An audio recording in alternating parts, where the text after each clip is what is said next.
हाँ तो दोस्तों, इस वीडियो के अंदर हम आनंद राठी वेल्थ के आईपीओ के बारे में बात करेंगे और जानेंगे कि इस आईपीओ के अंदर आपको कितने लिस्टिंग गेन मिल सकते हैं, और अगर आपको ये आईपीओ में अलॉटमेंट मिलता है तो क्या आपको इसे लॉन्ग टर्म के लिए होल्ड करना चाहिए या नहीं। तो चलिए शुरू करते हैं। तो देखिए, सबसे पहले हम ये जानेंगे कि ये कंपनी काम क्या करती है। तो देखिए, इसके नाम में ही है आनंद राठी वेल्थ। तो ये जो कंपनी है ये वेल्थ मैनेजमेंट का काम करती है, यानी कि इसके क्लाइंट के लिए ये वेल्थ मैनेज करने का काम करती है। देखिए, ये जो इनका जो मेन, अगर हम एक अच्छी बात अगर हम देखेंगे तो इंडिया के top 3 non bank mutual fund जो डिस्ट्रीब्यूटर्स है उसमें कंपनी का नाम आता है। अब नॉन बैंक मतलब क्या होता है? नॉन बैंक मतलब जो म्यूचुअल फंड है उसके पीछे किसी भी बैंक का हाथ नहीं है।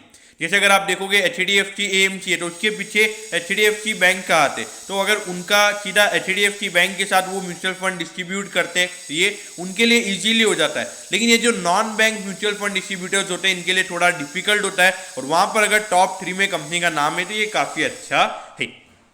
उसके अलावा अगर हम देखेंगे अभी करंटली अगर हम कंपनी के एसेट्स अंडर मैनेजमेंट की अगर हम बात करेंगे तो 260 बिलियन रुपीज का अभी करंटली कंपनी के पास एसेट अंडर मैनेजमेंट है। तो काफी ज्यादा इनका AUM है। उसके अलावा अगर हम बात करेंगे तो अभी कंपनी के करंटली 6109 एक्टिव क्लाइंट्स है। तो यहाँ पे 6000 से ज्यादा भी अभी कंपनी के क्लाइंट्स है, तो ये भी काफी अच्छी बात है। और मेन बात ये कि जो सारे क्लाइंट्स है ये सारे HNI है। यहाँ पे रिटेल के ऊपर बहुत कम फोकस है इनके। अगर हम रिटेल क्लाइंट की बात करेंगे तो नी के बराबर है, सिर्फ 10 से 15% के लगभग का इनका रिटेल क्लाइंट है। यहाँ पे ज्यादा फोकस HNI के ऊपर ही कंपनी करती है। उसके अलावा अगर हम देखेंगे तो अभी कंपनी के 2 न्यू एज अगर हम देखेंगे बिजनेस वर्टिकल्स है, जिसका नाम है डिजिटल वेल्थ और ओमनी फाइनेंशियल एडवाइजर। देखिए, ये एक तरीके का देखा जाए जो ऐप्स वगैरह की हम बात करते हैं, ऐप्स आप ट्रेडिंग वगैरह कर सकते हैं, तो ये उसके लिए यहाँ पे ये कंपनी के 2 ऐप्स हैं। अब देखिए, कंपनी की और अगर हम बात करेंगे तो कंपनी की फाइनेंशियल प्रोडक्ट को जो डिस्ट्रीब्यूशन है तो वहां पर अगर हम देखेंगे तो काफी अच्छा डोमिनेंट पोजीशन कंपनी के पास है। और अगर वेल्थ मैनेजमेंट फॉर्म के अंदर अगर हम देखेंगे तो कंपनी का नाम टॉप में आता है। तो ये काफी अच्छी बात मुझे यहाँ पे नजर आती है।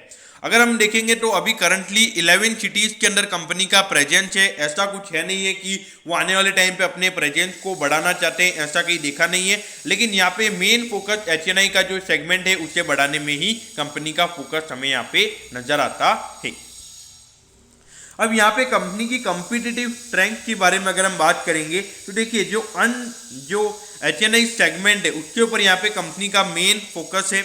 उसके अलावा अगर हम बात करेंगे तो जो क्लाइंट्स वगैरह होते हैं उनको एक अच्छे तरीके से सॉल्यूशन देना कि अपने फाइनेंशियल गोल को कैसे अचीव करें, कितना इन्वेस्टमेंट आपने करना चाहिए, तो वो ये पूरे अगर देखा जाए तो पूरे वैसे यहाँ पे सॉल्यूशन कंपनी प्रोवाइड करवाती है। उसके अलावा अगर हम देखेंगे तो टॉप 3 म्यूचुअल फंड्स में ये कंपनी आती है, जो कि मैंने आपको बता दिया है। और focused on value added services, यानी कि ऐसा नहीं है कि आप ये स्टॉक को खरीदो बेचो, ऐसा ही ये काम कंपनी प्रोवाइड नहीं करवाती है। ये पूरा कंपनी जो क्लाइंट होता है उसके फाइनेंशियल गोल को अचीव कैसे किया जाए, कितना इन्वेस्टमेंट प्रॉपर वे में करना चाहिए, अगर मार्केट गिर रहा है तो वहां पे ये हमेशा बने रहते हैं। ऐसा नहीं है कि इन्होंने पैसा ले लिया, ब्रोकरेज ले लिया। तो ये एक बात मुझे यहाँ पे काफी पॉजिटिव नजर आती है। उसके अलावा अगर हम देखेंगे तो लगातार यहाँ पे इनका जो टैलेंट है वो काफ़ी अच्छा है। एक नए नए लोगों को ये रिक्रूट कर रहे हैं, ये भी मुझे काफ़ी अच्छा लग रहा है। अगर हम मार्केटिंग इनिशिएटिव की बात करेंगे तो काफ़ी अच्छे इनके मार्केटिंग इनिशिएटिव्स हैं। अभी नए नए मार्केटिंग टेक्निक भी कंपनी यूज कर रही है। लेकिन इसका जो ऑब्जेक्टिव वो मुझे यहाँ पे बिल्कुल भी अच्छा नहीं लगा, क्योंकि कंपनी का जो ऑब्जेक्टिव वो ये है कि उन्हें सिर्फ बेनिफिट चाहिए लिस्टिंग गेन का। देखिए, यहाँ पर अगर जो मार्केट में लिक्विडिटी अवेलेबल है तो वहां पर आपके बिजनेस ग्रोथ के ऊपर आपका ज्यादा फोकस होना चाहिए। अभी आप करंटली 11 सिटीज में ही काम कर रहे हो, तो अगर आपका पूरा ऑल ओवर इंडिया का अगर प्रेजेंस नहीं है, आपका रैली अगर हम देखेंगे तो 1 से 2% का आपका मार्केट शेयर है, और उससे भी अगर आपका ग्रो करने में फोकस नहीं है तो मेरे ख्याल से ये एक बहुत ही बड़ा मुझे नेगेटिव इस IPO के लिए लग रहा है। अब देखिए, कंपनी के फाइनेंशियल्स के बारे में अगर हम बात करेंगे तो देखिए 2019 में 284 करोड़ का कंपनी का रेवेन्यू का नंबर था। फिर वहां से अगर हम देखेंगे 12 से 13% से ये रेवेन्यू का नंबर बढ़ा था। लेकिन उसके बाद जो 2021 यानी कि हर वेल्थ मैनेजमेंट कंपनी के लिए ये काफी फिनोमिनल ईयर रहा है। लेकिन ये कंपनी के जो रेवेन्यू के नंबर हमें 10 से 11% से गिरते हुए नजर आए थे। तो ये एक बहुत बड़ा मुझे यहाँ पे नेगेटिव लग रहा है। अगर हम नेट इनकम के बारे में अगर हम बात करेंगे तो देखिए यहाँ पे भले रेवेन्यू के नंबर्स इतने बड़े थे लेकिन जो प्रॉफिटेबिलिटी थी वो इतनी नहीं बड़ी थी। और अगर हम अभी भी देखेंगे तो अभी भी कुछ ज़्यादा यहाँ पे प्रॉफिट के नंबर्स नहीं है, लगभग 16% के हमें यहाँ पे नेट प्रॉफिट मार्जिन देखने को मिल रहा है। तो ये जो कंपनी के मार्जिन से मुझे यहाँ पे काफ़ी नेगेटिव नजर आते हैं। और मेन बात ये कि अगर हम देखेंगे 2021 वाला जो फाइनेंशियल ईयर है, जो ब्रोकिंग सर्विसेज हो गया, वेल्थ मैनेजमेंट जो सर्विसेज प्रोवाइड करवाते उनके लिए ये काफ़ी फिनोमिनल ईयर रहा है। लेकिन यहाँ पर अगर कंपनी के रेवेन्यू के नंबर गिरे हैं, सीधी सी बात है इनका क्लाइंट बेस यहाँ पे हमें कम होता हुआ नजर आ रहा है। अब देखिए, अब हम आईपीओ के बारे में अगर हम बात करें तो 2 तारीख को ये आईपीओ ओपन होगा और 6 तारीख को ये आईपीओ क्लोज हो जाएगा। अगर आईपीओ के प्राइस बैंड की अगर हम बात करेंगे तो एक शेयर का यहाँ पे लॉट साइज है 550 रुपीज का अगर हम कट ऑफ प्राइस पे देखें तो, और एक लॉट के लिए 27 शेयर हैं। और अगर आपको देखा जाए तो अगर हम इश्यू साइज की बात करेंगे तो 660 करोड़ का ये आईपीओ है और पूरा यहाँ पे ऑफर फॉर सेल है। कंपनी बिल्कुल भी यहाँ पे फ्रेश इश्यू नहीं ला रही है, यानी कि जो पूरा पैसा है यहाँ पे आनंद राठी जी, प्रदीप गुप्ता और आनंद राठी फाइनेंशियल सर्विसेज के पास ये पैसा जाने वाला है।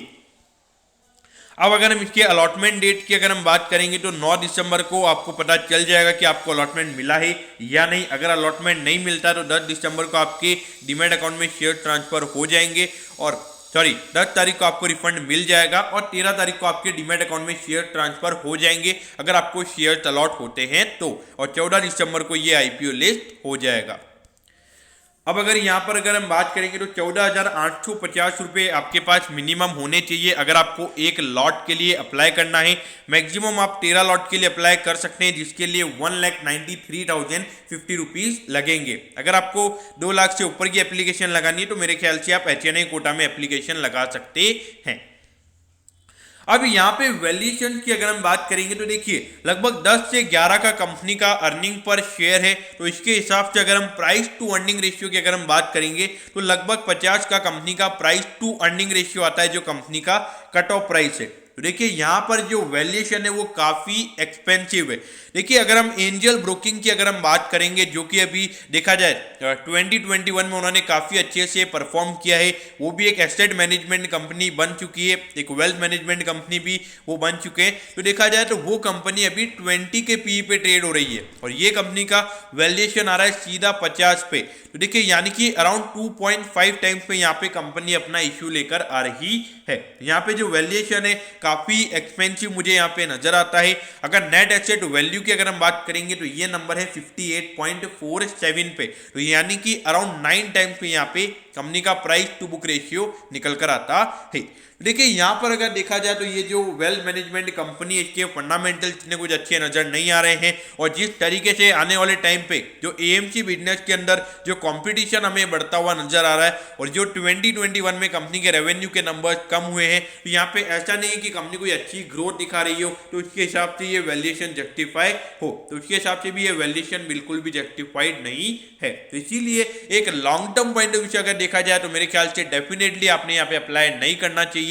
और हाँ, लिस्टिंग एज की अगर हम बात करेंगे तो देखिए अभी करंटली स्टार हेल्थ का आईपीओ भी चल रहा है। अगर हम टेगा इंडस्ट्रीज की बात करेंगे तो उसका भी आईपीओ ओपन होने वाला है। तो देखा जाए तो उन दोनों आनंद राठी के कंपैरिजन में वो दोनों कंपनीज काफ़ी अट्रैक्टिव मुझे नजर आती है। तो मेरे ख्याल से अगर आपने इन तीनों में से अगर किसी में अगर फर्स्ट प्रेफरेंस अगर दिया जाए तो मेरे ख्याल से टेगा इंडस्ट्री को मैं फर्स्ट प्रेफरेंस दूंगा, फिर सेकंड प्रेफरेंस मेरा स्टार हेल्थ होगा और थर्ड प्रेफरेंस में इसको देने वाला हूँ आनंद राठी को। आनंद राठी में ऑल्दो मैं इसमें बिल्कुल भी एप्लीकेशन नहीं लगूंगा, मेरे ख्याल से आपने भी यहाँ पे अप्लाई नहीं करना चाहिए क्योंकि मुझे नहीं लगता कि यहाँ पे कोई लिस्टिंग गेन आपको मिलेगा और मुझे लगता है long term point of view से भी मुझे यहाँ पे आनंद राठी बिल्कुल भी अच्छा नजर नहीं आता है। तो दोस्तों मैं होप करता हूँ कि आनंद राठी वेल्थ के पूरे आईपीओ की डिटेल्स के बारे में आपको सब कुछ पता चल गया होगा। अगर आपकी कोई भी क्वेरीज है तो आप कमेंट कीजिए, मैं जरूर आपके कमेंट पर रिप्लाई करूंगा। ओके दोस्तों, thank you, have a nice day.